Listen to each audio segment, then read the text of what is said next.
চাচা এটা কি মাছ? বোয়াল মাছ। শোনেন শোনেন, কত কেজি কত? কয় কেজি আছে? 4.5 কেজি। তাহলে 4.5 টাকায় মাছটার দাম। এটা কি নদীর না ইয়ার? এটা কোন জায়গার নদীর? এই তিস্তা নদী। আপনি কি বাজার থেকে কিনছেন না নদীতে ধরছেন? নদী থেকেই নিয়ে আসছে। আপনি নদীতে ধরছেন, মানে আপনি কিনছেন না আবার নিজে ধরছেন? আপনি কিনার? এটা কি বসি দিয়ে ধরা? বসি তোমার বসি দিয়ে ধরছে? এত বড় বসি কই পেয়েছে এটা? তাহলে এটা 4.5 কেজি আছে, 4.5 টাকা দাম। কম কত? হ্যাঁ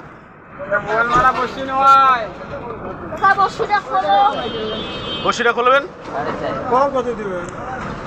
ওটালটা 1000 টাকা ধরেন। হ্যাঁ 1200 দেবে। 1200 পাটি 1200 বেড়াইছে। চাচা রাগ করলেন নাকি? আচ্ছা 1500 ধরেন।